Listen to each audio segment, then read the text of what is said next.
Selamat datang di seputar dunia mekanik.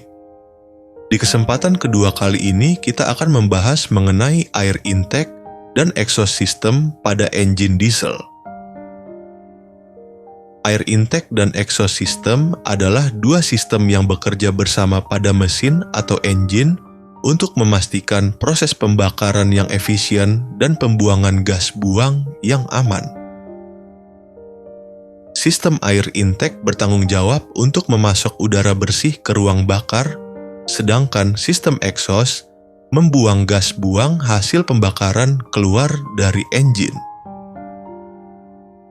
Bagaimana air intake dan exhaust ini bekerja? Yaitu, ketika engine hidup, maka pada ruang bakar terdapat 4 langkah kerja dari piston. Di antaranya langkah hisap, langkah kompresi, langkah usaha, dan langkah buang. Pada langkah hisap, udara luar dihisap oleh piston dan masuk melalui yang pertama, pre-cleaner. Pada pre-cleaner, udara kotor disaring, terutama partikel-partikel besar seperti serangga dan lain sebagainya. Setelah udara dari pre-cleaner, maka udara masuk melewati air cleaner. Di sini, udara disaring dari partikel-partikel halus, seperti debu dan lainnya. Pada housing air cleaner terpasang komponen yang bernama dust indicator. Dust indicator ini berfungsi untuk mendeteksi kebuntuan dari air cleaner. Udara dari air cleaner masuk melewati turbocas sisi blower. Dari turbocas udara masuk melewati aftercooler.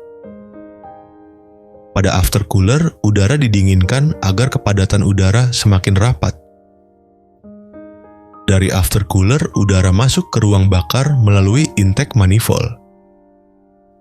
Inilah proses udara luar masuk ke ruang bakar pada proses langkah hisap. Setelah langkah hisap, terjadilah langkah kompresi, langkah usaha, dan langkah buang. Pada langkah buang, udara hasil pembakaran dikeluarkan melalui exhaust manifold dan dialirkan ke turbocas sisi turbin. Dari udara hasil pembakaran atau gas buang ini dimanfaatkan untuk memutar turbin pada turbocas dengan kecepatan tinggi. Karena turbin dan blower ini satu poros, maka sisi blower juga ikut berputar dengan kecepatan tinggi. Sehingga udara yang masuk juga akan semakin banyak dan padat. Inilah fungsi dari turbocas, memanfaatkan gas buang untuk memutar blower pada sisi intake agar udara yang masuk ke ruang bakar semakin banyak. Setelah melewati turbocas sisi turbin, udara dibuang ke udara luar melewati muffler. Pada muffler, suara dari mesin atau engine ini diredam. Itulah penjelasan mengenai air intake dan exhaust sistem pada engine diesel. Mudah-mudahan apa yang kita sampaikan tadi bisa dipahami ya. Apabila ada yang kurang tepat atau kurang jelas bisa ditanyakan di komentar. Sekian dan terima kasih.